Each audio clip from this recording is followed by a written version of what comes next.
sejahtera bagi kita semua. Yang terhormat, Ibu Siti Sunaida MM selaku dosen pengampu mata kuliah Lembaga Keuangan Syariah dan juga teman-teman yang berbahagia. Perkenalkan, nama saya Umi Farika dengan NIM 012.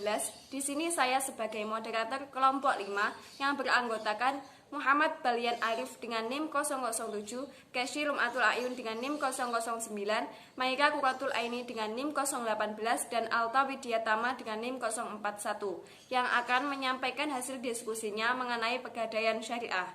Kepada pemateri, waktu dan tempat dipersilahkan. Gadai dalam bahasa Arab disebut ran. Ran menurut bahasa adalah jaminan hutang. Gadaian seperti juga dinamai al-habsu, artinya penahanan. Sedangkan menurut syar'a artinya akad yang objeknya menahan harga terhadap sesuatu hak yang mungkin diperoleh bayaran yang sempurna darinya. Dalam definisinya, ran adalah barang yang digadaikan. Rahin adalah orang yang menggadaikan, sedangkan murtahin adalah orang yang memberikan pinjaman. Sejarah pegadaian syariah. Ketika Inggris mengambil alih kekuasaan Indonesia dari tangan Belanda tahun 1811 sampai 1816, Bank Van Lening milik pemerintah dibubarkan dan masyarakat diberi keleluasaan untuk mendirikan usaha pegadaian asal mendapat lisensi dari pemerintah daerah setempat atau Licenti Stelsel. Namun metode tersebut berdampak buruk. Pemegang lisensi menjalankan praktek rentenir atau lintah darat yang dirasakan kurang menguntungkan pemerintah berkuasa Inggris. Oleh karena itu, metode Licenti Stelsel diganti menjadi Patch Stelsel, yaitu pendirian pegadaian diberikan kepada umum yang mampu membayarkan pajak yang tinggi kepada pemerintah. Terbitnya PP 10 tanggal 1 April 1990 dapat dikatakan menjadi tonggak awal kebangkitan pegadaian. Satu hal yang perlu dicermati bahwa PP 10 menegaskan misi yang harus diemban oleh pegadaian untuk mencegah praktik riba. Misi ini tidak berubah hingga terbitnya PP 103 sampai 2000 yang dijadikan sebagai landasan kegiatan usaha perum pegadaian sampai sekarang. Banyak pihak berpendapat bahwa operasionalisasi pegadaian Prafatwa MUI tanggal 16 Desember 2003 tentang bunga bank telah sesuai dengan konsep syariah, meski harus diakui belakangan bahwa terdapat beberapa aspek yang menepis anggapan tersebut. Perkembangan pegadaian syariah di Indonesia. Berdirinya pegadaian syariah berawal pada tahun 1998 ketika beberapa general manager melakukan studi banding Malaysia. Setelah melakukan studi banding, mulai dilakukan penggodokan rencana pendirian pegadaian syariah. Tapi ketika itu ada sedikit masalah internal sehingga hasil studi banding itu pun hanya ditumpuk. Tahun 2002 mulai diterapkan sistem pegadaian syariah dan pada tahun 2003 pegadaian syariah resmi dioperasikan dan pegadaian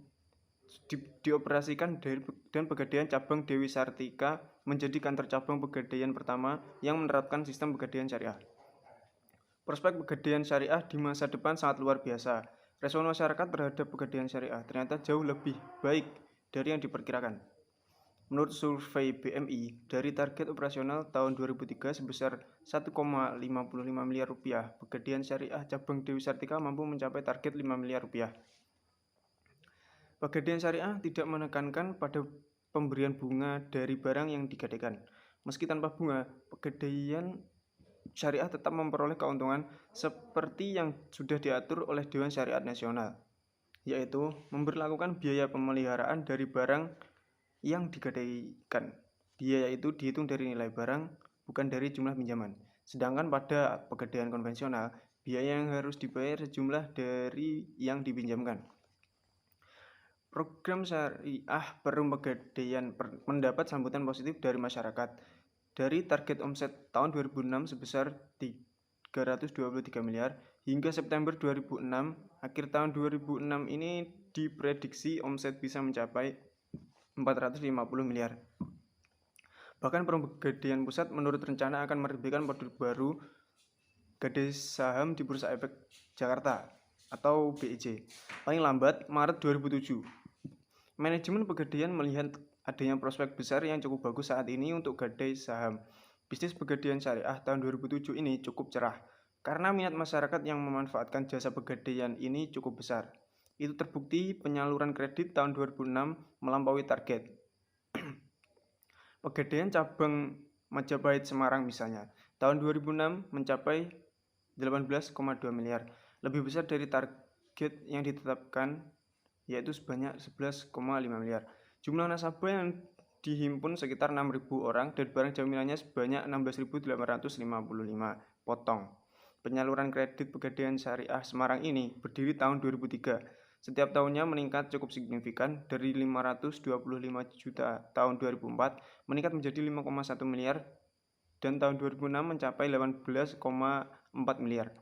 Mengenai permodalan hingga saat ini tidak ada masalah.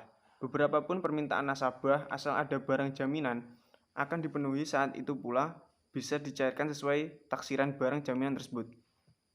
Demikian prospek Pegadaian Syariah ke depan cukup cerah. Untuk selanjutnya yaitu rukun gadai.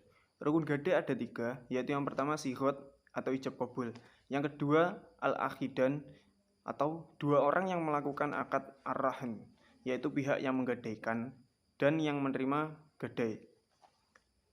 Rukun yang ketiga yaitu al-maukhud alaih, yang menjadi objek akad, yaitu barang yang digadaikan atau diagunkan, dan utang almarhum dan utang atau yang disebut dengan almarhum bih. Selain ketiga ketentuan dasar tersebut, ada ketentuan tambahan yang disebut syarat, yaitu harus ada serah terima. Perbedaan mendasar antara Pegadaian Syariah dengan konvensional adalah dalam pengenaan biayanya. Gadai konvensional memungut biaya dalam bentuk bunga yang bersifat akumulatif dan berlipat ganda. Sedangkan pada gadai syariah tidak berbentuk bunga, tetapi berupa biaya penitipan, pemeliharaan, penjagaan, dan penaksiran. Jadi singkatnya gadai syariah lebih kecil dan hanya sekali dikenakan. Jadi sudah jelas bahwa ar-rahn boleh dilakukan, karena kegiatan tersebut sudah pernah dilakukan oleh Rasulullah SAW. Baik, saya akan menjelaskan tentang persamaan gadai syariah dan konvensional serta tujuan pegadaian syariah. Persamaan gadai syariah dan konvensional yaitu jangka waktu tempo 125 hari. Jika 125 hari si peminjam tidak bisa melunasi hutangnya, maka barang yang digadaikan akan dijual. Tujuan pegadaian syariah yaitu 1. Turut melaksanakan dan menunjang pelaksanaan kebijaksanaan dan program pemerintah di bidang ekonomi dan pembangunan nasional pada umumnya melalui penyaluran uang pembiayaan atas dasar hukum gadai syariah. 2. Pencegahan praktik ijon, pegadaian gelap, dan pinjaman tidak wajar lainnya. 3. Pemanfaatan gadai bebas bunga. Serta 4. Membantu orang-orang yang membutuhkan pinjaman dengan syarat yang mudah. Manfaat pegadai syariah. Adapun manfaat pegadai syariah sebagai berikut. Yang pertama, bagi nasabah, tersedianya dana dengan prosedur yang relatif lebih sederhana dan dalam waktu yang lebih cepat dibandingkan pembiayaan atau kredit perbankan. Sedangkan bagi perusahaan pegadaian yaitu 1. Penghasilan yang bersumber dari sewa modal yang dibayarkan oleh pinjaman dana. Yang kedua, penghasilan yang bersumber dari ongkos yang dibayarkan oleh nasabah memperoleh jasa tertentu. Yang ketiga, pelaksanaan misi Perum Pegadaian sebagai BUMN yang bergerak di bidang pembiayaan. Mekanisme pegadaian syariah. Melalui akad ran, nasabah menyerahkan barang bergerak dan kemudian pegadaian menyimpan dan merawatnya di tempat yang telah disediakan oleh pegadaian. Akibat yang timbul dari proses penyimpanan adalah timbulnya biaya-biaya yang meliputi nilai investasi tempat penyimpanan, biaya perawatan, dan keseluruhan proses kegiatan. Atas dasar ini dibenarkan bagi pegadaian mengenakan biaya sewa kepada nasabah sesuai jumlah yang disepakati kedua belah pihak.